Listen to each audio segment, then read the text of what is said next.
que a RSE usa nos webinars. Agradecer aí ao Cleiton, que está dando suporte para a gente de TI, e ao Antônio Ribeiro, a Genite e ao Eduardo Zuin, que vão moderar hoje o capítulo de competência em segurança de processo, né? O Antônio Ribeiro, ele é doutor em engenharia nuclear, engenheiro mecânico de segurança, é especialista em segurança de processo, sócio-diretor da AR Risk, consultoria. A Genite é da turma da RSE também, aí junto com Danilo, né, engenheira química e de segurança, também especialista em gerenciamento de projetos e consultora em segurança de processo. E o nosso camarada Eduardo Zuin, engenheiro químico, igual a mim aqui também, acho que igual a quase a maioria, né? Quase todos nós aqui, acho que a maior parte é engenheiro químico, engenheiro de processos também na Arkema. Obrigado pela participação de vocês, vamos dar início. Pessoal, tudo certinho? Vamos lá.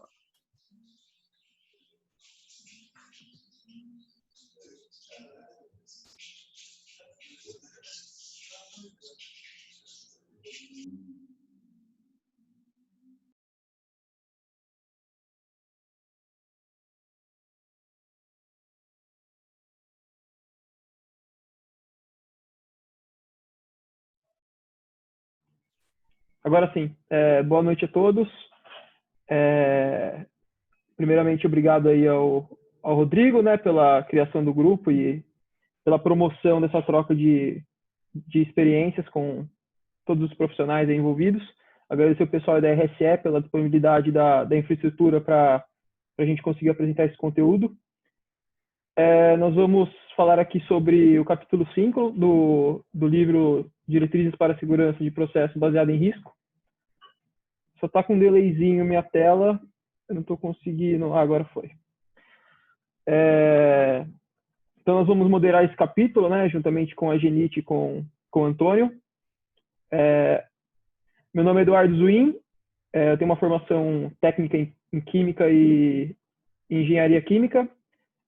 Trabalho atualmente como engenheiro de processos e projetos na Arkema. E, basicamente, meu background seria com especialidades químicas. Eu entrei no mercado muito jovem, e isso aí me proporcionou, ao longo desses anos, uma experiência aí de quase 10 anos nessa parte de especialidades químicas, basicamente com adesivos e polímeros. Abaixo estão meus contatos aí, quem quiser, posteriormente a apresentação, me adicionar nas redes sociais, no LinkedIn ou alguma dúvida por e-mail, está aí meu contato. Eu queria introduzir a moderação fazendo uma referência à parte de acidentes que tiveram uma relação aí com falta de capacitação ou de treinamento ao longo da história. Então, é muito fácil, né, falar de Bhopal, por exemplo, que acho que é um dos maiores da história, e falar que na época não tinha tanta informação, tanto acesso a conhecimento igual tem hoje.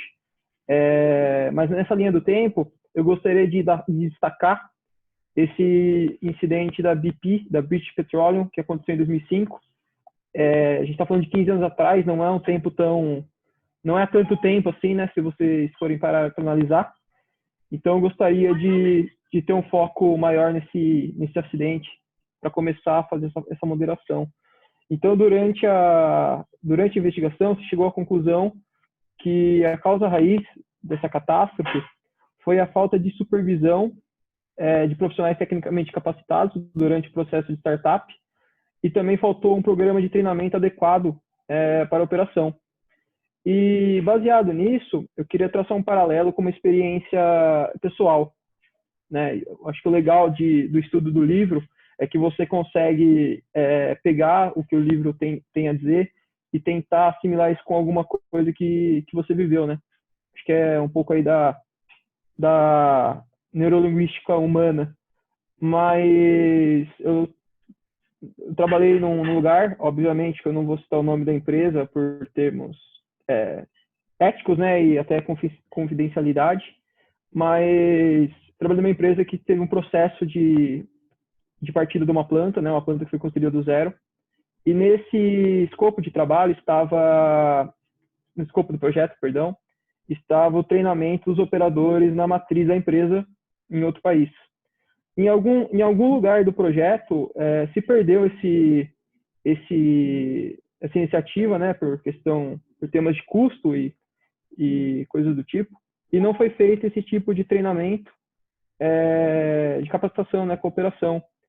E a planta foi concluída, ela foi partida, e no decorrer da operação, no começo, se teve muitos problemas de qualidade, de lots of spec, essa reação off-spec, né, ela era uma reação de polimerização, uma reação exotérmica, e aí essa reação, às vezes, ela saia fora do controle, né? Até você pender num lado para essa parte de incidente, né?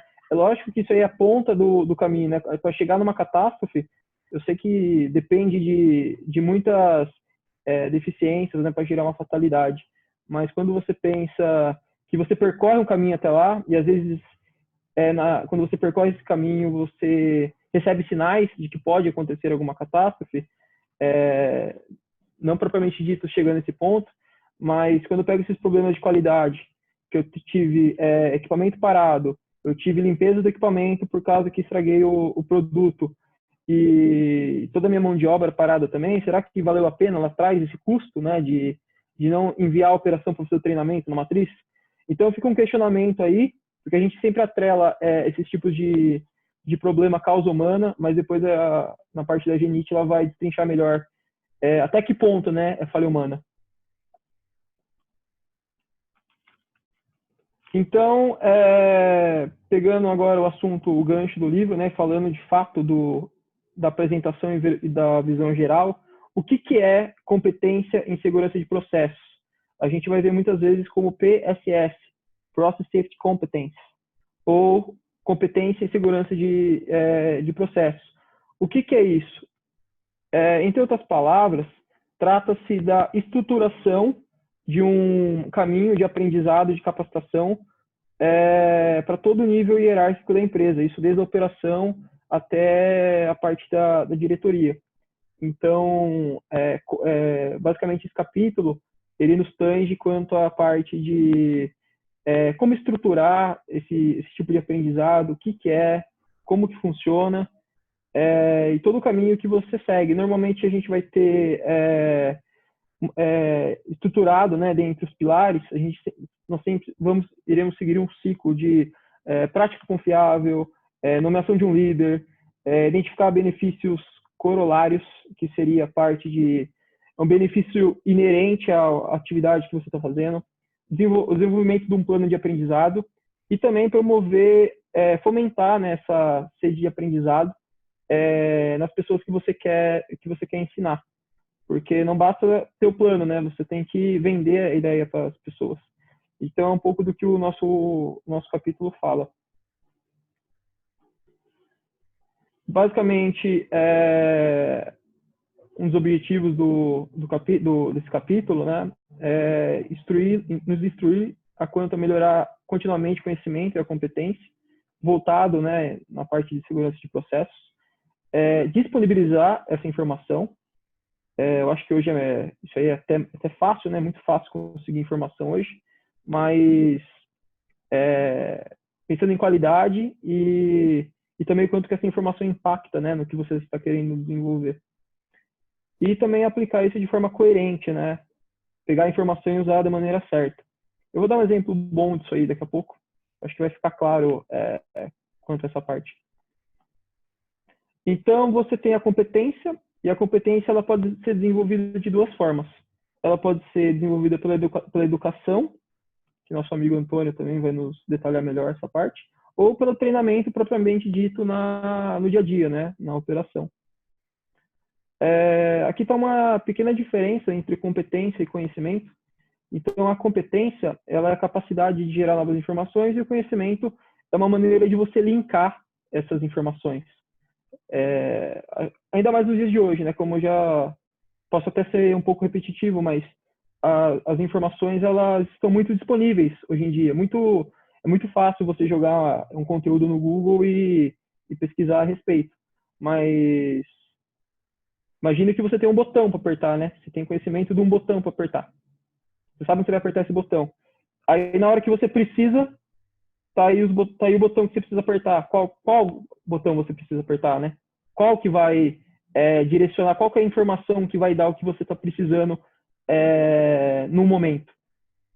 Então, é um pouco do que o capítulo nos instrui quanto a essa parte de mapeamento da formação, da capacitação, e como você garantir que isso seja eficaz, né?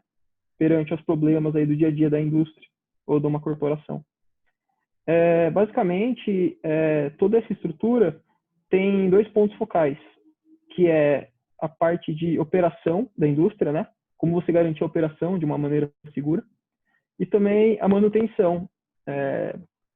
Muita causa raiz de incidente leva à falta de manutenção, falta de integridade mecânica, falta de confiabilidade. Então, um dos focos do capítulo é garantir que tanto a operação dos ativos quanto a manutenção seja eficaz de uma forma a garantir qualquer desvio, né, que possa gerar uma catástrofe. E também a gente fala hoje em dia muito do gerenciamento de ativos, né? Como evitar por exemplo, uma perda de contenção ou algo do tipo que vai impactar de uma forma negativa do ponto de vista de segurança de processos. Basicamente, onde se aplica, né? A gente está falando dos fundamentos do capítulo, onde se aplica esse tipo de competência? Em qualquer lugar onde vai ter o manuseio de um produto químico, né, ou de um processo industrial. Nós podemos ver isso em parque de tanques de armazenagem, né? Existem alguns centros de distribuição voltado para material a granel, na exploração de petróleo, manuseamento, né? Offshore, onshore, e também, lógico que é muito mais complexo e até bastante seguro, mas a parte também de manuseio de energias nucleares. Então, esse capítulo ele nos direciona para todas essas atividades que envolvem esses tipos de processos.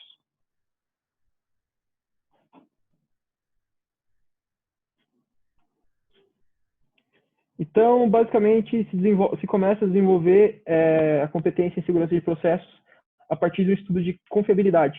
Esse estudo de confiabilidade ele vai nos propor os recursos necessários para estar desenvolvendo essa prática e quais são os benefícios que serão gerados, né, dessa aplicação de conceito e de atividade gerada a partir de competência e segurança de processos.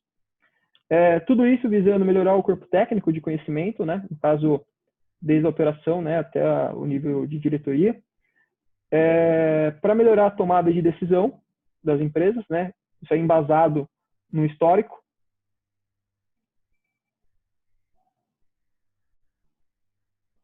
Travou minha tela.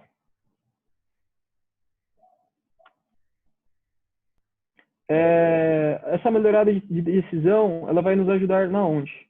Vai ajudar na redução de riscos e também no desempenho, né? Na melhora aí das condições operacionais. É muito completo porque o capítulo ele tem o foco em segurança de processos, até mesmo porque é o assunto que nós estamos tratando, mas ele também ele é muito aplicável para outras coisas, né? Então isso que eu achei muito legal, muito enriquecedor desse capítulo. E aí tem a parte de melhoria de eficácia. Como você garante que o que você está desenvolvendo está sendo eficiente para dentro da disciplina? Então, normalmente, se nomeia o responsável tecnológico. Isso aí varia, né, de empresa para empresa, mas normalmente é um gerente sênior de tecnologia ou um engenheiro com uma alta credibilidade dentro da companhia. Se documenta o conhecimento, né? O que acontece muito é que as empresas perdem o histórico do ocorrido, né? Mantém-se isso apenas no papel, de boca em boca, e o negócio, na hora do vamos ver, se perde, né? fornecer estrutura para isso, para acessar esse tipo de documentos, como você impulsiona, aplica o conhecimento dentro, né, da sua organização, como você faz a gestão de atualização das informações, a parte de consulta, né, a pares que você tem, no caso de uma empresa multinacional, acontece muito comigo no meu dia a dia, a consulta de pares, né, que detêm maior expertise do assunto que eu estou buscando, e também o planejamento de sucessão quando a pessoa deixa a companhia ou deixa o cargo, é um ponto falho também. Além do benchmark externo, né, isso aí em encontros técnicos ou como me fugiu a palavra, conferências, né, igual que a gente vai ter em outubro do CCPS. E também a parte de avaliar os resultados. Aí a gente entra na parte das métricas do elemento. Aqui tem alguns exemplos de como você garante que está sendo bem desenvolvido o que propõe a partir de competência. Então, parte de gastos, o que foram planejados versus o real, voltando para o aprendizado, uma pesquisa de opinião das pessoas envolvidas no assunto para ver, porque a opinião pessoal conta muito, a frequência que incidentes voltam a ocorrer, né, se tem uma recorrência. Isso aqui é um pouco mais complexo, até dentro do próprio capítulo faz uma menção à parte de indicadores que tem mais para frente no livro. E, por último, é aquela velha conversa, né? O que engorda o boi é os olhos do dono. Então, o responsável da disciplina que vai fazer a verificação, vai conferir se o plano de treinamento versus a capacitação está sendo seguido, a revisão dos objetivos, a comprovação que o que está sendo investido em capacitação está trazendo retorno para a companhia, e também a parte desse plano de sucessão que o livro também foca bastante. Muito importante, como eu falei, para o conhecimento não se perder. Então, para fechar minha parte, eu consegui enxergar que todos os fundamentos desse capítulo é como um ciclo PDCA. Então, o ponto P, você tem os fundamentos, o ponto D de fazer, você tem o desenvolvimento das atividades do trabalho, a parte de controle, né, o de check, depende acho que cada empresa tem a sua nomenclatura ideal, né? Seria a melhora da eficácia através dos KPIs. E, por último, o ACT seria a análise de gestão do dono da disciplina. Basicamente é isso, né? É um overview bem superficial do tema. E agora eu passo a palavra para minha colega Genite.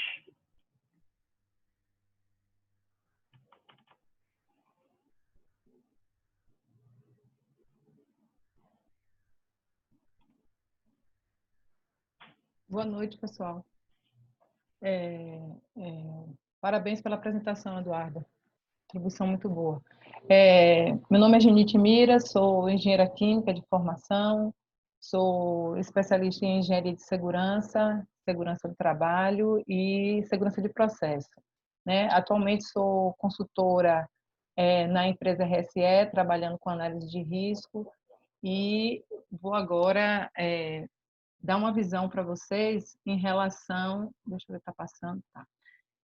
Na parte de competência de segurança de processo, mas com uma visão mais voltada de o que é essa parte de competência voltada para as organizações. Então, o que é desenvolver, manter e reforçar a competência em segurança de processo numa organização e quais são as relações entre si. Então, cada vez que nós queremos aumentar a nossa competência em segurança, é necessário ter a melhoria contínua do conhecimento em competência, assegurar que seja disponibilizada essas informações de forma apropriada e aplicar de forma coerente tudo o que foi aprendido. Então, todo esse conjunto desses três, vamos chamar assim, de três pilares que estão vistos até no início do livro, ele faz todo esse conjunto que o Eduardo acabou de falar em relação ao PDCA. E, com isso, nós podemos identificar as falhas e analisar de forma apropriada os perigos durante uma análise de risco e de processo. Todas essas três que eu vou citar aqui agora são pontos muito comuns em acidentes de segurança de processo como causa raiz. Né? Então, a falha é identificar, análise de forma apropriada os perigos durante a análise, o treinamento insuficiente para o operador, informações disponíveis e insuficientes para orientar na tomada de decisão no caso de uma resposta à emergência. Quando você não tem essas competências em segurança devidamente apropriadas e fortalecidas na organização, geralmente esses são 3 pontos que aparecem de forma recorrente nas análises, nas investigações de acidente. Então, geralmente são essas as causas mais comuns. E com isso, é necessário desenvolver um ciclo de desenvolvimento de competência em PSM. O que seria isso? Para você fazer esse ciclo, para a empresa, no caso a organização, ela desenvolver, ela tem que inicialmente definir quais são as diretrizes, as funções críticas e quais são as atividades críticas para que criem procedimentos e com isso consiga definir quais são o nível de competência que você vai querer impor na sua organização. Depois disso, definir quais são os procedimentos e métodos de capacitação e de retenção desse conhecimento e os requisitos de treinamento. Esses treinamentos, eles podem ser treinamentos individuais, podem ser treinamentos de time, pode ser com base em coach individual ou coach de time também. E aí onde esses procedimentos vão estar definidos, quais são esses métodos e de capacitação e tipo de retenção. Depois que é definido isso, é a parte de implementar o sistema de gerenciamento e compor o time, ou seja, definir um líder responsável pela parte de segurança de processo na área. E não só um líder, esse líder dessa escolha pode ser de várias áreas, não só de uma única área, mas compor o time que vai ser responsável por essas ações e tomar decisões no âmbito de segurança de processo na organização. Ela não limita apenas a uma área, só o pessoal da área de segurança de processo, não, vai além. Ela envolve várias funções dentro da organização. A manutenção e desenvolvimento de competência com o monitoramento e buscando sempre uma performance, o monitoramento dessa performance, e bem como a verificação e auditorias, né, para manter o padrão da competência. Quando é identificado que esse padrão não foi atingido ou que aconteceu algum desvio, é necessário fazer uma avaliação e rapidamente restabelecer esse padrão de competência, porque qualquer brecha, vamos dizer assim, que aconteça durante esses 5 pilares, nesse ciclo aqui, vai acontecer a possibilidade de ocorrência de um evento, como eu falei no início da apresentação, das causas raiz dos eventos de segurança de processo, que pode levar até a extinção da companhia, né, do negócio. Então, aqui tem um ciclo onde demonstra essas fases que eu acabei de apresentar de forma mais detalhada, né? Esses ciclos de competência na fase de gerenciamento de processo. E no desenvolvimento da competência, eu gostaria de fazer uma provocação, uma reflexão na questão de como as organizações, ou como a nossa organização, hoje ela está preparada e como ela está organizada para desenvolver o ciclo de competência. Quais são os conhecimentos que ela precisa ter, os líderes, tanto no nível estratégico da empresa, no nível tático e no operacional. O estratégico, nós estamos falando da questão do conselho administrativo, comitê executivo que ele precisa ter a real noção, o conhecimento, a alta liderança, ela precisa ser informada dos reais riscos que acontecem na companhia para que ela possa suportar ou para que ela possa querer realmente que essa cultura em segurança de processo, fortalecer essa cultura a partir do momento que ela tem essa informação. Então, quem seria ou qual seria a pessoa ou líder que poderia passar dentro da organização essa informação para o conselho administrativo? Na questão do tático, as lideranças intermediárias e operacional, elas têm também habilidades que têm que ser desenvolvidas, mas também conhecimentos que precisam ser adquiridos para que esse ciclo de desenvolvimento de competência ele possa girar de forma eficiente e ter o resultado que espera, que é a mudança realmente de nível na companhia e, com isso, também fortalecer mais uma vez, a cultura e segurança de processo.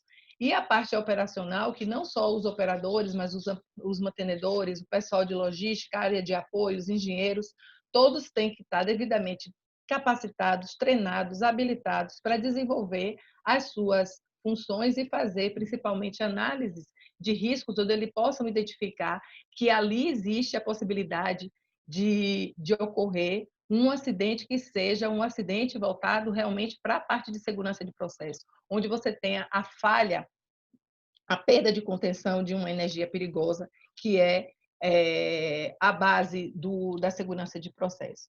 Então, com isso, eu coloquei aqui as atividades dos comitês estratégicos que têm que ser desenvolvidos no PSM. Então, quem vai dentro da companhia suportar a implantação da organização de sistema de gestão e segurança de processo.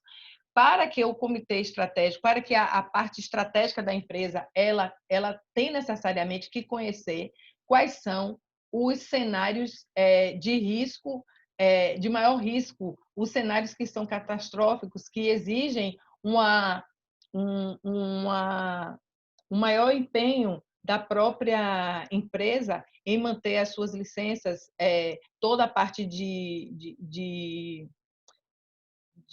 atendimento a requisitos legais. Então, é necessário que alguém suporte, que venha alguém que passe essa informação para o comitê estratégico e ele tenha esse conhecimento para que ele possa entender de forma abrangente a importância da segurança de processo e que seja liberado, inclusive, verbas para as análises de risco que são necessários, estudos, tanto de vulnerabilidade como de análise de risco, enfim, todos esses recursos para serem atendidos, como requisitos legais, e as recomendações dessas análises de risco, devido aos planos de ação, bem como as auditorias, investigação de acidente, incidente, recomendações críticas que existem nos cenários que estejam em risco, não aceito por degradação de alguma barreira e de equipamento crítico. Então, hoje em dia, a parte como o Eduardo falou em relação à confiabilidade de ativos, cada vez mais é importante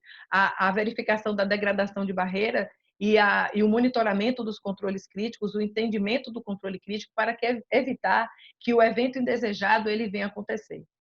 Acompanhar os indicadores estratégicos proativos e reativos relacionados à segurança de processo, mas quais são esses indicadores que o estratégico tem que ter? São realmente controles na parte de estratégico mesmo, onde ele possa tomar decisões voltadas para a perpetuação, inclusive, do negócio.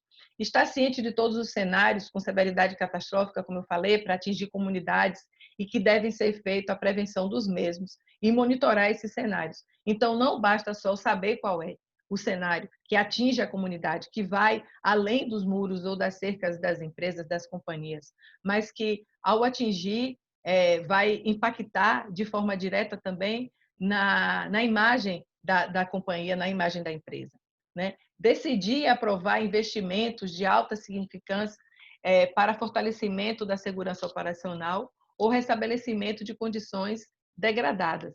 Então, ele precisa entender para que ele possa realmente liberar os recursos e dar força, ganhar força para para que a empresa continue desenvolvendo essas competências. E aqui eu cito alguns tipos de treinamento que são importantes que os diretores e as funções estratégicas eles tenham conhecimento e sejam treinadas. Então, gerenciamento em PSM, para ter uma visão sistemática dos 4 pilares e nos 20 elementos que lidam com a parte do CCPS, né, e o papel da liderança para poder implantar, tanto na parte de incêndios, explosões, incêndios de gás e vapor, reações químicas, gerenciamento de mudança, fortemente. Essa parte eu sempre chamo a atenção, não só do gerenciamento de mudança na planta, mas também na parte de gerenciamento de mudança em relação à função. Tem uma pessoa que ela desenvolve aquela função, ela está ali naquela função, mas ela vai assumir uma outra área, ela tem que ser devidamente capacitada para garantir que ela vai tá treinada e vai conhecer todos os riscos daquela área e vai poder agir, né, na necessidade de uma eventual ocorrência, né? Integridade e confiabilidade de ativos, indicadores proativos e reativos em segurança de processo. Então, dividido nos devidos níveis de conhecimento, certo? As atividades das funções táticas em PSM, quais seriam as atividades, né? E aí, mais uma vez, eu volto a provocar.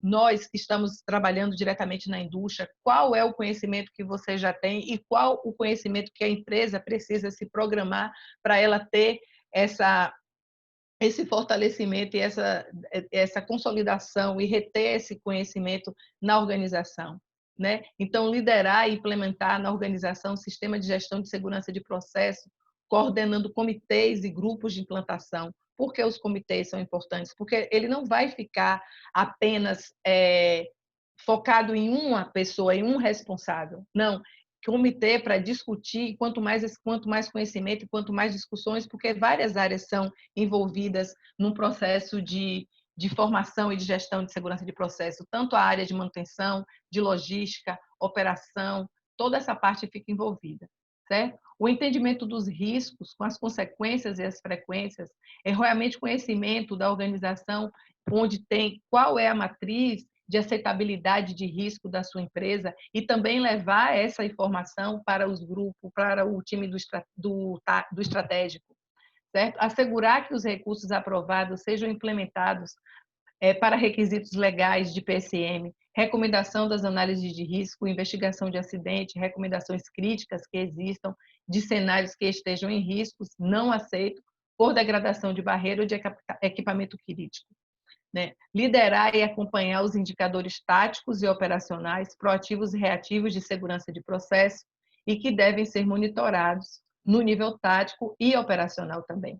Então, ele faz o link entre o tático e o operacional, buscando, né, sempre garantir que as informações elas cheguem e que tenha essa sinergia entre o tático e o operacional, que alimenta e que faz com que esses indicadores tenham e reflitam realmente o que está acontecendo na área. Garantir a gestão de integridade e confiabilidade das barreiras, né, e principalmente nos cenários catastróficos e que tenham potencialmente atingir comunidades. Identificar a necessidade e solicitar os investimentos de alta significância para fortalecimento da segurança operacional ou restabelecimento das condições degradárias de cenários críticos e catastróficos, dentre outros. E por último, não menos importante, né, operar e ou executar atividades que seja operacional, atividade de manutenção dos requisitos de sistema, cumprimento dos padrões e normas de segurança operacional, conhecimento de níveis de risco de processo, importância para cada equipamento em relação à segurança de processo. O entendimento dos riscos, das consequências e nas frequências, como eu falei em relação à frequência, como eu falei antes, que é identificar, ele ter o sentimento, ele ter o entendimento de que determinadas atividades, eles precisam ter uma análise de risco e essa análise, ela realmente tem uma visão diferenciada, ampla, e onde ele possa ter também o monitoramento e a necessidade de reparos, de melhorias através de alarmes, inspeções, auditorias. Eu vou voltar um pouquinho na questão do alarme, porque a questão de gestão de alarme é algo que é extremamente importante, bem como quando tem um jump na planta e que é necessário fazer um plano de contingência para uma determinada operação tanto o tático quanto o operacional ele ter conhecimento que a planta está com aquela vulnerabilidade naquele momento e assim ter também a aprovação e conhecimento daquele risco naquele dado momento na companhia, gerar os indicadores operacionais proativos e reativos, indicadores de segurança de processo e realizar ações de correção, bem como o acompanhamento dos planos de ação, gerir as informações da gestão de integridade de barreiras de segurança e participar de análise de risco e investigações de desvios, né? No caso, quando ocorre o evento. Um ponto primordial é você ter a noção e o nível, e saber o nível de segurança de processo que a sua empresa está inserida.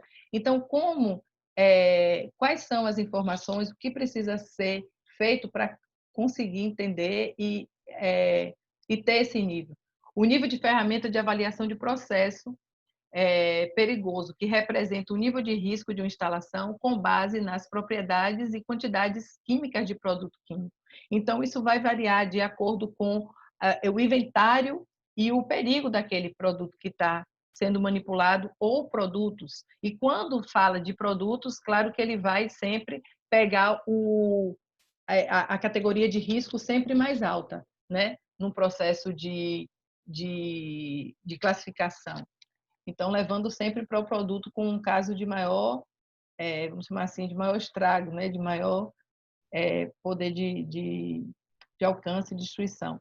Então, aqui eu peguei umas referências onde tem as definições de nível de perigo, que ele vai definir devido à quantidade, né, de produto, você consegue definir a quantidade de inventário de produto perigoso, você consegue classificar o nível de perigo da empresa e atribuindo a esse nível de instalação, você vai ter o nível de segurança que a empresa precisa ter. E com isso você vai capacitar também a companhia de acordo com esses níveis de risco e levando ao requisito em relação ao PCM da instalação de base em risco, onde você tem o nível associado e quais são o grau de capacitação, né? Voltando para o nosso estudo do livro, de quais são as competências e quais são os estudos que é necessário ter para suportar e para garantir que a empresa está devidamente segura, coberta em relação a um eventual acidente em segurança de processo, né? Esse exemplo foi um exemplo prático e guia do CCPS e uma reflexão que eu gostaria de deixar aqui é em relação a gente honrar as vidas e honrar todo o conhecimento que já teve até onde a gente chegou, porque todo esse acidente que foi mostrado no início da apresentação em relação aos acidentes de Bhopal, Texas City, entre outros, ali ocorreu destruição e perda de vidas, e que esse conteúdo e que essa informação ela não pode ser perdida. Nós precisamos honrar esses eventos, essas pessoas que tiveram suas vidas ceifadas e as empresas, para a gente poder capacitar e levar esse conhecimento e capacitar outras pessoas, outras gerações. Então, isso é uma reflexão que eu deixo aqui e em continuidade com a parte agora que o nosso colega Antônio vai falar da questão dos requisitos e a matriz de competência de segurança de processo, porque para cada tipo de nível, a gente tem que fazer treinamentos específicos. É sobre isso que o Antônio vai falar agora. Tá? Obrigada. Segue aí, Antônio, com você agora.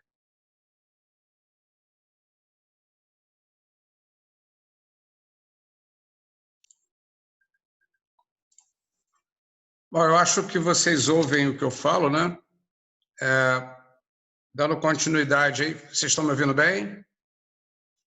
Ok? Então, dando continuidade ao que nós estamos falando, está demorando um pouco aqui. Eu não estou conseguindo passar slides.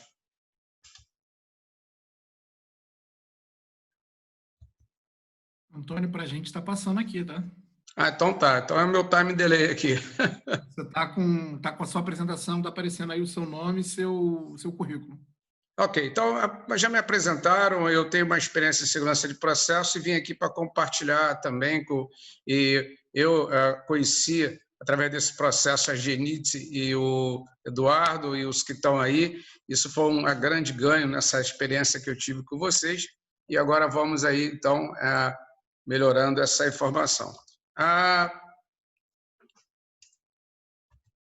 Vamos considerar uma empresa que tem materiais perigosos manipulados, diferentes níveis de perigo e volume, em várias regiões do planeta, em países diferentes, culturas diferentes, onde você tem que fazer um treinamento para todos, em tudo quanto é lugar, em espanhol, em português, em inglês, em mandarim, em resumo, em vários idiomas.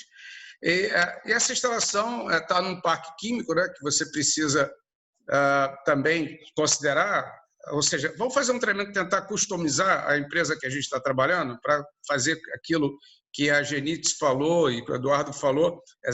Vamos fazer estratégico, tático e operacional e vamos, então, tentar fazer vamos bolar um plano, uma proposta. Então, você também, na empresa, pode ter produção contínua ou batelada e assim vai. Padrão de engenharia também. Vamos supor que você é uma organização e essa organização comprou uma outra empresa que tinha um outro padrão de engenharia, você agora, bem-vindo ao problema, tem que botar todo mundo a bordo e dizer que o norte é uma direção única para todos, né? Então, a segurança do processo é uma prioridade? Isso é uma decisão que você tem que ter apoio total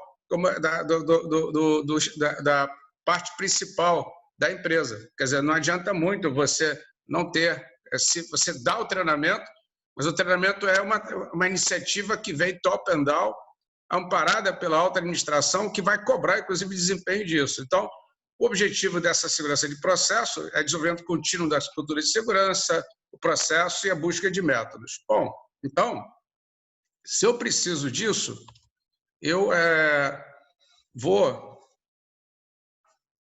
estou com o time delay grande aqui, não sei por que está demorando para passar o slide.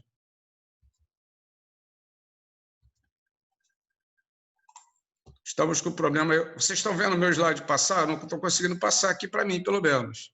Use o share screen mais rápido do que isso aí, mas vamos continuar. O trabalhador tem...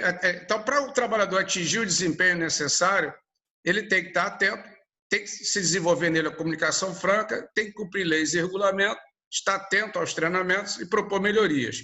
E a responsabilidade do gestor criar essa propriedade, essa condição do trabalhador. Então, vamos aí...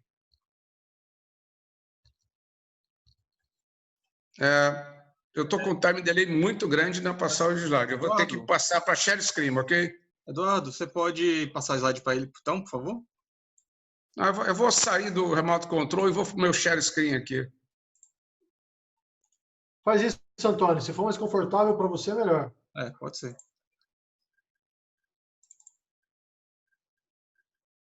Nesse processo precisa ser apoiado pelos gestores. Então, põe em modo apresentação, por favor. Oi? Colocar em modo apresentação. Então, os exemplos de competência, então a gente precisa ter capilaridade e dentro do programa de treinamento, atingir customizado para essa realidade das empresas. Nós temos... Então, vamos tentar agrupar, igual a Jenny falou, um pouco nessa direção do estratégico, tático e operacional, né? Então, vamos trabalhar aqui nesse slide o tático e talvez o operacional, né? Então, vamos aqui. Eu preciso ter especialista em segurança de processos, treinados e competentes. Eu preciso ter o pessoal de manutenção, o pessoal de combate à emergência, da saúde ocupacional, do meio ambiente. Eu preciso tratar os aspectos regulatórios, a gestão. Quer dizer, isso tem que estar no programa de treinamento para poder dar essa consistência de competência. Então, aí vem. Então, como fazer o ajuste? Vamos dividir os grupos de trabalhadores, então, onde a carga horária dos treinamentos e a profundidade se diferenciam.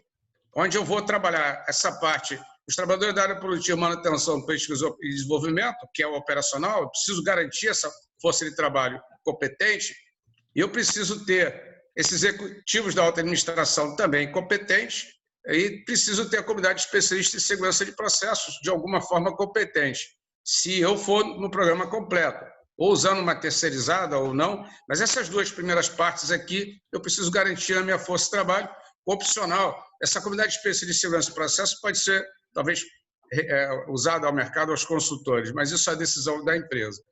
Aqui vem, então, vamos propor grupos. Os especialistas em CEPRO precisam ter uma visão básica da segurança de processos, né? O que é a perceptividade de risco, como despertar nas pessoas essa perceptividade de risco, normas e regulamentos internacionais, nacionais, aplicadas a todos os riscos, incêndio, meio ambiente, saúde ocupacional, as NRs e tudo mais, né?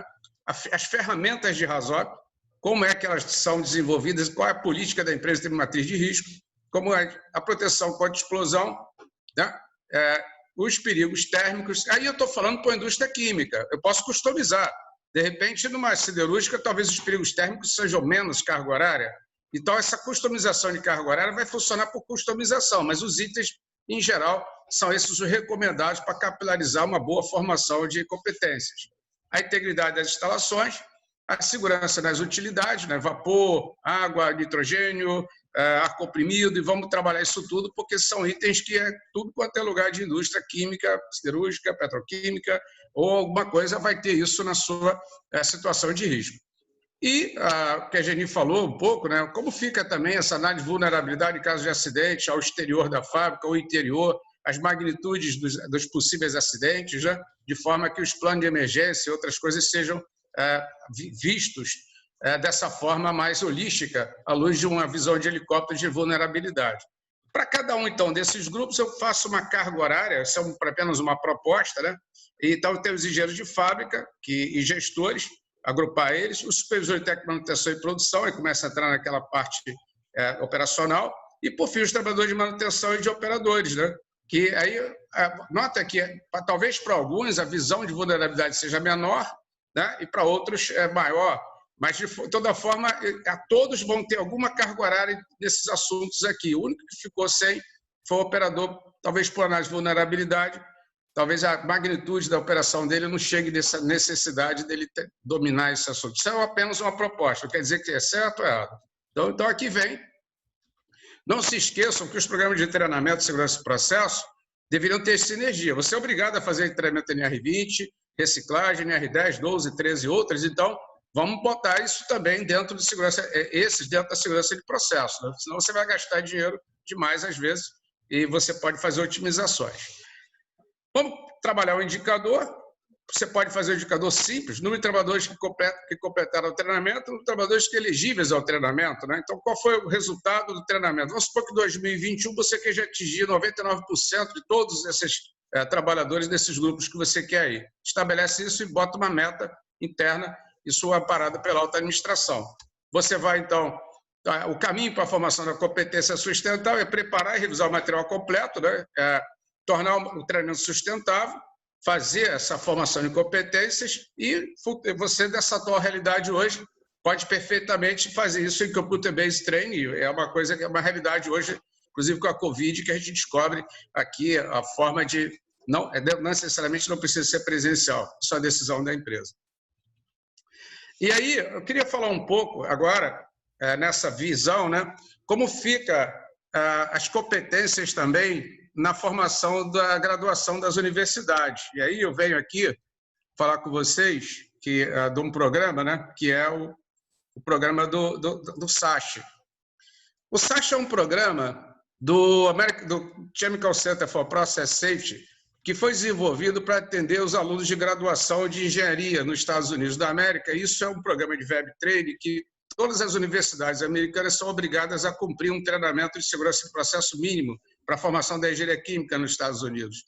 Isso é lei lá, lei da seguinte sentido, o CREA deles não dá reconhecimento de título de engenheiro se não tiver carga horária mínima de segurança de processos na graduação. Então, foi desenvolvido esse programa. Aqui eu, junto com o professor Carlos André da FJ e um dos alunos, desenvolvemos um tutorial onde você pode, os alunos de universidade podem fazer esses treinamentos via web de modo 0800. É só se cadastrar, fazer e acessar os programas do AIST CCPS de modo free para alunos de universidades e de pós-graduação, só para alunos, ok? Os que são da indústria tem outro tipo de treinamento também que eu vou falar um pouco no final. Então aqui vem o tutorial, só para vocês conhecerem o programa, entra na página, esse vai ficar disponível, como é que você acessa, como é que você baixa, tá? Estou passando muito rapidamente porque isso aqui vai ficar disponível e aí você vai ver como navegar na página e aí você tem 4 níveis de treinamentos, o básico, o intermediário e o avançado, eles ainda estão em inglês. Há um projeto possível de ter isso em português ano que vem. A gente está trabalhando nisso, eu sou um dos voluntários, mas isso talvez ocorra em 2021, mas atualmente você faria no idioma inglês, inclusive áudio e todos os slides. Os programas são esses, né? Você tem um nível básico, que é a importância, reconhecimento de risco, identificação de perigos e um pouco de introdução ao gerenciamento dos riscos, né? E assim são os programas do SAS, que vocês estão vendo aí, e podem acessar, dar alguma dica, né, para acessar, de modo que você faça. E essa é a ideia que a gente está propondo aí, né, como aqui está como bem tutorial, passo a passo, como é que você faz, como é que você acessa, bem didático, a gente procura fazer para quem seguir isso daqui vai conseguir fazer acesso. Aqui está um pouco do programa de treinamento, né, como é que ele funciona. Ele tem a unidade 1, 2, 45 minutos cada unidade, tem um quiz, você tem que tirar nota 8 para passar, e não é muito fácil, se você não ficar atento na hora do quiz, vai tomar reprovação possível, então cuidado aí, né? Então essa é a ideia, e aí são os slides, então eu estou passando bem rápido agora, porque não era o objetivo, era só mostrar para vocês que existe o programa, né? Então essa é a ideia. Eu quis aqui, nesse momento que eu falo, mostrar para vocês, através dessa linha de trabalho que Eduardo, Genit e eu preparamos, essa sequência de fazer apresentando, né? Então, voltando aqui, essa era a ideia que a gente queria fazer. Então, esse é o tipo de treinamento, customizar ele para a indústria, esse é o principal recado que a gente dá. E aqui também, voltando para essa parte de engenheiros de fábrica e gestores, onde teria o tático, né? Voltando à nossa fala inicial, o CCPS tem um programa de treinamento de 40 horas, que é o Bootcamp do Training, né? Esse Bootcamp ele é feito nos Estados Unidos, está sendo remodelado totalmente esse ano para atualização, e eles estão propensos e vão trazer isso para 2021 para o Brasil. E aí são programas de certificação de 40 horas voltados para profissionais da indústria.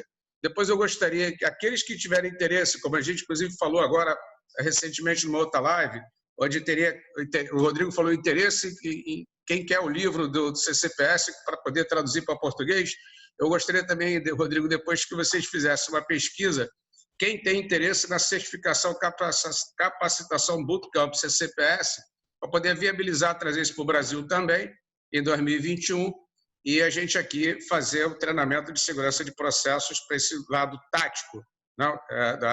Que, no caso, ele pode ser em português, mas, a princípio, os slides seriam em inglês e o português voltado para o tático. E a ideia gente, train the trainer. Aqueles que são engenheiros de produção, engenheiros de projeto, gestores, gerentes de produção da organização que tiverem no tático, podem treinar o operacional. Então, essa é a ideia. O train the trainer reforça, quando o próprio chefe treina o seu subordinado em segurança de processo, ele está se comprometendo bem fortemente com o que está se falando. Não é apenas um consultor externo que veio. A vantagem do consultor externo é que ele tem uma visão também de experiências que às vezes não tem naquele site. Então, é uma decisão a ser tomada. De toda forma, essa é a proposta que a gente tem. Eu estou retornando a palavra aí ao moderador para a sua... Eu estou em stop share, voltei para o moderador e fico à disposição para perguntas, e a gente aí acabou dando pouco espaço para o moderador fazer tempo de live aí, mas fica para ele de volta a visão. O Antônio, o que a gente menos quer fazer aqui é falar, a gente quer que vocês falem mesmo e tragam esse conhecimento para a gente. O Antônio, a gente teve poucas perguntas, né? Eu queria agradecer ao teu tempo, o tempo do Eduardo, o tempo da Genit, por prepararem mais um material de muita excelência. Eu tenho uma pergunta, né? Eu tenho a pergunta não porque eu estou moderando e perguntando, mas porque realmente foram poucas perguntas e hoje a gente fala muito da nova segurança, né? Do Safety 2 e um dos conceitos dessa nova segurança é que a gente tem que se aprofundar em investigações de acidente, a gente precisa buscar realmente as causas raízes e parar com essa coisa de que foi o operador, o erro é ato inseguro, enfim, a gente precisa ter um aprofundamento maior nas questões quando a gente tem um acidente. E algumas empresas elas ainda trabalham com tratamento de sistemática de tratamento de conduta, né?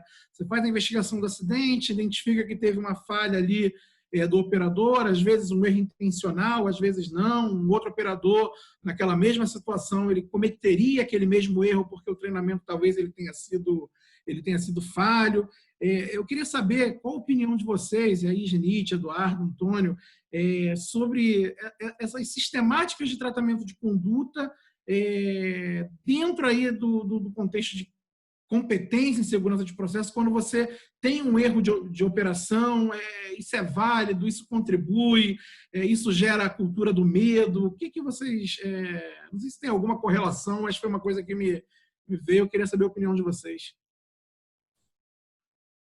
O que eu posso colaborar aí com a visão é o seguinte: a gente foi no hardware, você toca numa coisa chamada software.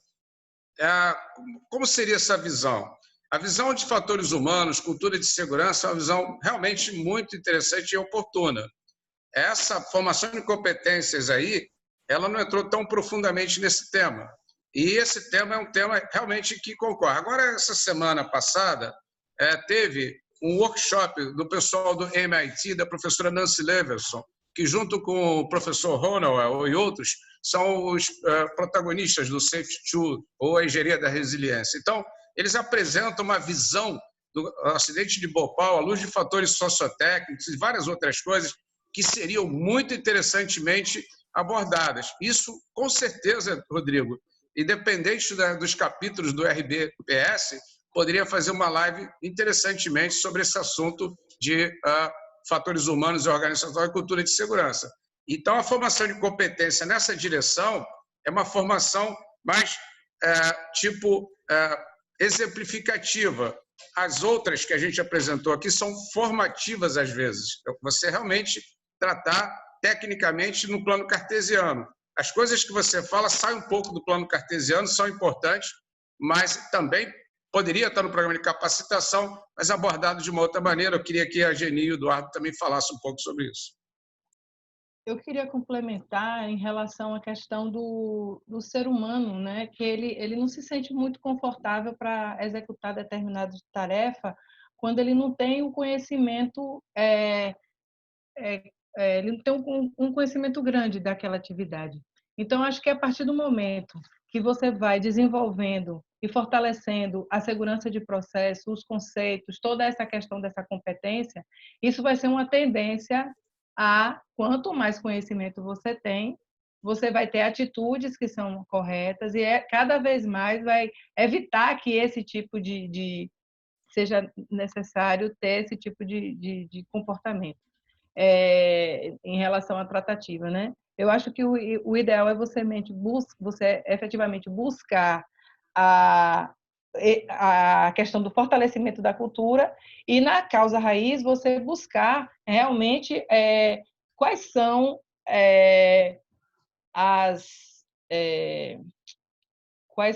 as causas que realmente levaram aquilo, deixando o humano um pouco de lado. Claro que se você for fazer uma análise, quando a gente vê os filmes, os filminhos a reprodução dos acidentes, você vê que uma sucessão de falhas humanas ocorreram, né? Então, como você amarra isso? Como você garante e você impede, de alguma forma, com controles, né? Onde você tem controles críticos e cada vez mais você automatiza, impedindo que essa falha humana ela venha a ocorrer. Então, essa gestão de controles críticos, quando você tem a automatização dos seus sistemas, e com isso você consegue colocar a corporação, a empresa, num outro patamar, isso evita muito que isso aconteça. É a minha visão em relação a isso.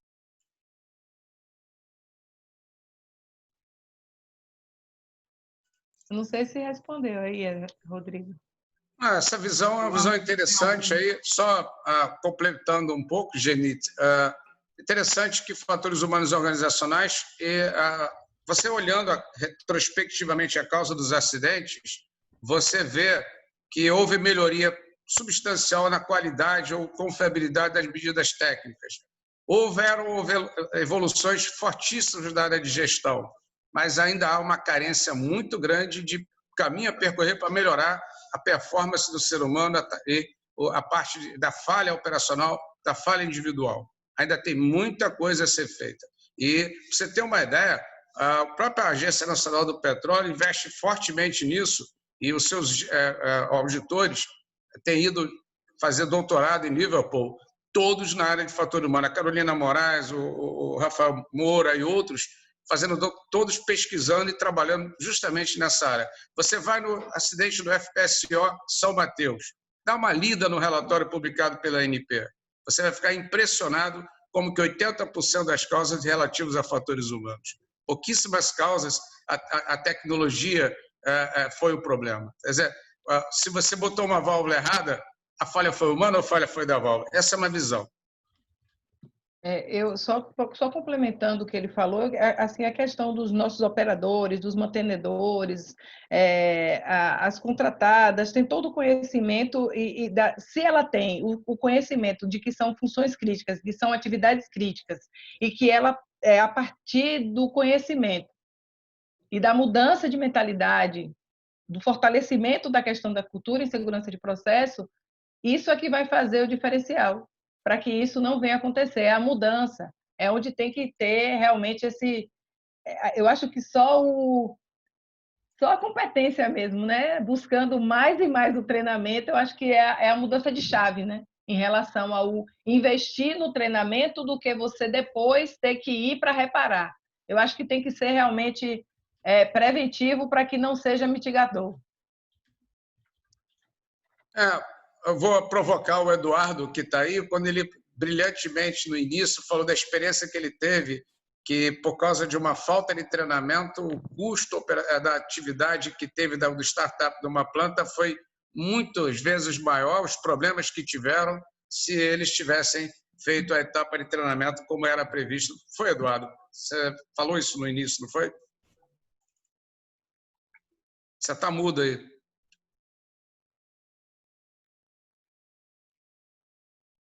Eduardo, você está mudo aí, no seu som. Ele não ouve a gente. Eu não estava ouvindo, eu não estava conseguindo desmutar o microfone. Mas assim, né? Concordo com o gênero, número e grau do que ambos falaram, quanto a parte de capacitação humana e tentar... Foi brilhante o que a Genite falou, que tem que ser preventivo e não mitigatório. Com base, né, no que eu vivi lá atrás. Foi um pouco assim no início da minha carreira profissional, mas é coisa que, por exemplo, eu não entendi na época. Hoje, estudando o livro, você consegue assimilar e enxergar que o que aconteceu, né, essas falhas, inúmeras falhas de qualidade, até do ponto de vista um pouco perigoso, se você for pensar que reações saíram fora do controle, você perdia o controle da exotermia da reação, o tanto que isso faz sentido depois que você analisa, né, o livro, porque uma coisa é você ler o capítulo, outra coisa é você estudar novamente o capítulo para você elaborar a apresentação. Então você começa a pegar uns pontos, você revisa e tenta, né, acho que é o que eu falei no começo, é muito intuitivo você assimilar isso como uma experiência pessoal. E essa é uma de muitas, né? Eu tenho muitas outras que eu conseguiria dar de exemplo. Essa aí é só uma... Eu acho que é o que mais casa, né, com o que nós estávamos discutindo hoje. Mas eu também sou muito da opinião que, além de tudo isso que vocês falaram, da parte de reciclagem. Não tem que ter, por exemplo, reciclagem de treinamento porque venceu a reciclagem. É muito da confiança humana. Eu comecei minha trajetória profissional na operação. Eu já fui operador de produção. E eu lembro, né, muito claro na minha memória, o medo que eu tinha de andar na planta, né? Ela era vertical e o chão dela era todo vazado. e eu morria de medo de andar na planta, né? Porque você estava vendo 3, 4 andares para baixo. Conforme você vai pegando confiança, você esquece, né, disso, né? Você não tem mais esse receio, você não tem mais esse medo do desconhecido, de equipamento, de bomba, de compressor, de reator. Então, acho que a reciclagem é válida para você mostrar novamente o risco que você está correndo de ter uma falha operacional, de fazer uma manobra de válvula errada, de deixar um equipamento sozinho para que seja 1 minuto para você ir adicionar o material. Então, acho que isso é muito importante, né? A parte da autoconfiança, eu sei, eu posso, eu escuto muito isso, eu tenho 10 anos na operação, eu tenho 15 anos na operação, você quer moleque, tá chegando agora, quer me ensinar a fazer o trabalho? É esse o ponto. Então, concordo com tudo isso, que às vezes a gente tem que desvincular isso de falha humana, mas a autoconfiança também, eu enxergo que isso na indústria é muito prejudicial a longo prazo e tem que ser tratado. Sempre fiz assim, nunca aconteceu nada. A Gabriela, né? Eu nasci assim, eu cresci assim. Gabriela. A última pergunta para a gente fechar. Eu não sei se o Danilo, a Kátia consegue perguntar aqui, a gente pergunta, como é que funciona? A gente consegue abrir para ela? Consegue sim. Kátia, cadê o sobrenome dela? Kátia Goya. Kátia habilitei, Goya, Danilo. vamos achar. Já pedi para habilitar. A nossa próxima palestrante. Ok. O Antônio, você pode compartilhar esse material aí do site com a gente? Kátia, Vamos lá, Kátia. Qualquer pós-graduação pode acessar isso aí? Como é que funciona? Exatamente. Eu posso e até já enviei por e-mail, mas envio de novo. Eu depois tenho, Eduardo, não sei. Bom, eu vou enviar. Isso aí é altamente disponibilizável e acho que é a ideia mesmo. A graduação e a pós-graduação, ela pode acessar esse material 0800. É um material de treinamento que é voltado para estudantes, né? E o CCPS, como eu falei, também tem o módulo de treinamento profissional, que é o de 40 horas com certificação. E a gente, para trazer isso para o Brasil, depois eu gostaria até que fizéssemos uma pesquisa através de você, dentro dos participantes desse evento e de outros, que têm interesse nesse tipo de certificação. É voltado mais para uma mão de obra de especialista em segurança de processo. Vamos dizer assim, o engenheiro de projeto, o engenheiro de produção, o gestor, esse pessoal que precisa ter, porque quando você vem com um projeto, aí me ajuda a Genite, né? Ela vai analisar o projeto, ele já veio maduro, ele já foi incorporado lá, todos os conceitos de segurança. Não é quando chegar nela que ela vai adicionar tanta requisito de segurança, inclusive isso aí, do ponto de vista do Process Safety Management, do FEL 1, FEL 2, né? A liberação de verba para projeto, quando a verba já é apresentada, ela já é a verba considerada todos os requisitos de segurança do projeto. Não deveria você encarecer o projeto com a segurança. É uma visão. Então, é impossível. Aí vem o treinamento aderindo. E o que a Genite falou um pouco antes também por exemplo, quando o sujeito começa a conhecer o risco de maneira mais profunda, com perceptibilidade, ele desperta nele a iniciativa natural de fazer a coisa correta à luz. Não é só ler o procedimento. Por que naquele procedimento pede para fazer o passo 1 antes do passo 2? Ele começa a entender tecnicamente isso, aí ele vai aderir. Eu vou dar um exemplo para você. Os operadores da usina nuclear de Angra dos Reis, todos são engenheiros. Todos. Não existe nível médio na operação da usina nuclear. Você tem países aí que têm operadores de nível médio. O Brasil, todos foram na linha de são todos engenheiros. E 70% tem mestrado e 20% tem doutorado em engenharia nuclear. Tá? Vamos adiante. Operadores de painel. Hein? Então, quando o cara entende aquilo que ele vai fazer, o índice de falha dele é muito menor do que aquele que apenas faz porque leu o procedimento. A pergunta aí da colega aí, a Kátia Goya. Vamos finalizar com a Kátia e a gente encerra. É só rapidinho. Na verdade, a pergunta, né, é porque tinha um comentário aqui falando que a falha humana deve ser tratada como uma consequência, né, e não como uma causa. E, na verdade, foi mais um comentário, né, que a gente... E aí uma pergunta também que a gente deve pensar por que a pessoa errou ou tomar uma decisão errada, né? Que não é só colocar a culpa nas pessoas, né? Então, baseado no que vocês comentaram, né, que vocês colocaram aí, eu fiz esse comentário em forma de pergunta, né? Porque para entender se o meu raciocínio está correto, né? Nesse sentido, era complementando um comentário de um colega aqui que estava aqui, que foi o Luiz Inácio. Kátia, você foi precisa, é isso mesmo. A nova visão é a visão de que o operador errou por quê? Porque ele quis? Não, porque proporcionaram condições sociotécnicas para a ocorrência. Então, essa é a visão perfeita que você coloca sobre o fato. E essa formação de competência vem ajudar a ele, mas não vem resolver 100% do problema. Se você continua deixando na organização... Uma coisa interessante na formação de competência, se você está falando ali, né, na formação de competência, quer seja por um consultor externo, com uma visão mais experiente, quer seja pela própria empresa, todos vão olhar um para o outro, mas isso aqui não é feito do jeito que está se falando nesse slide lá no campo. Então, uma provocação natural que ocorrerá. Então, a formação de competência contribui, e aí essa visão que você falou vai acabar surgindo.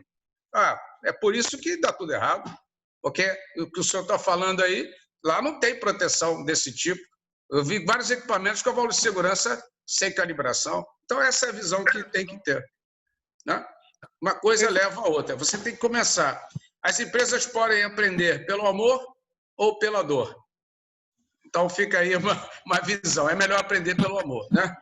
Com certeza. Obrigado. Eu tenho um complemento para fazer da resposta do Antônio.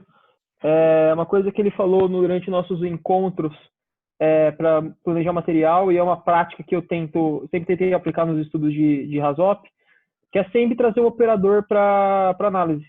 É sempre bom ter um operador na análise, porque você vai falar, o cenário aqui é possível, é provável, tem impacto em termos de segurança. O gestor, o gerente da fábrica, que seja, vai falar, não tem. Só que o operador que está ali no dia a dia vai falar, não é bem assim, não é por aí.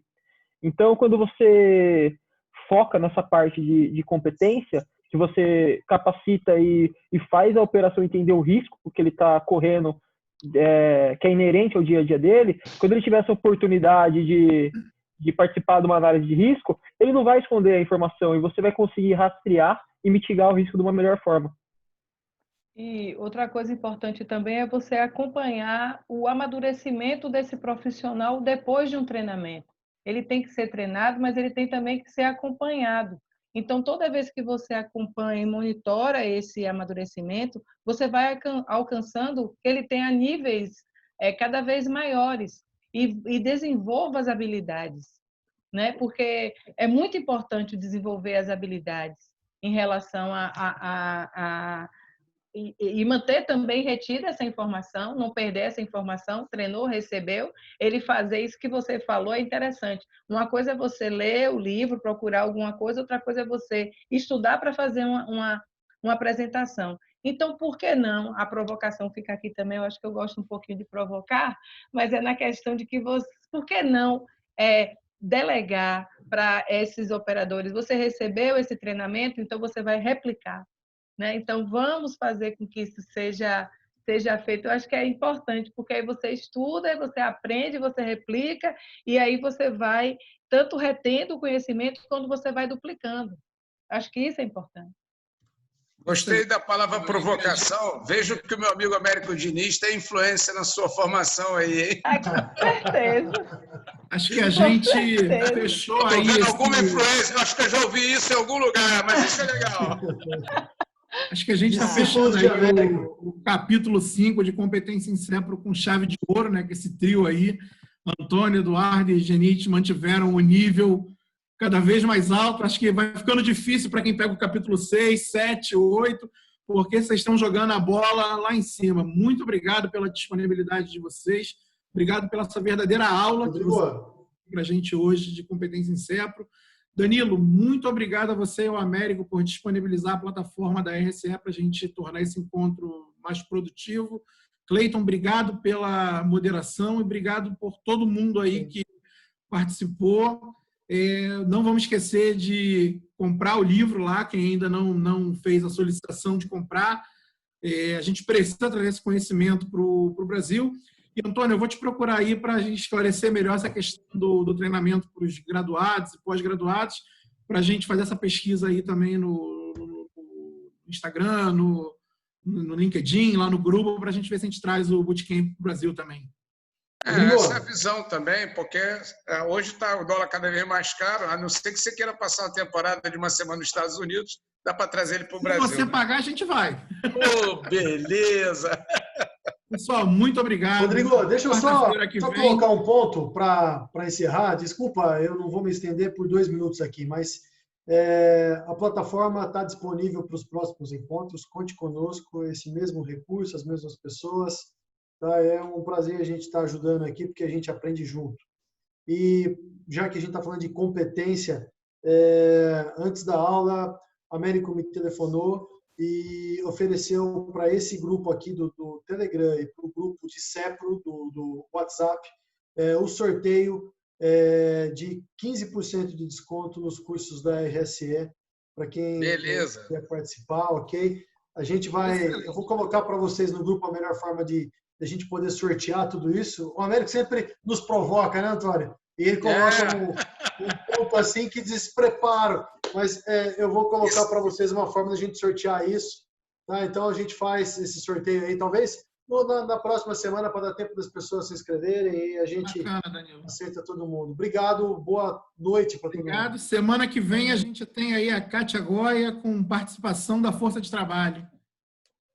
Obrigado, pessoal. Tamo junto aí. Como diz o Carioca, tamo junto. Tamo junto. Tchau, tchau.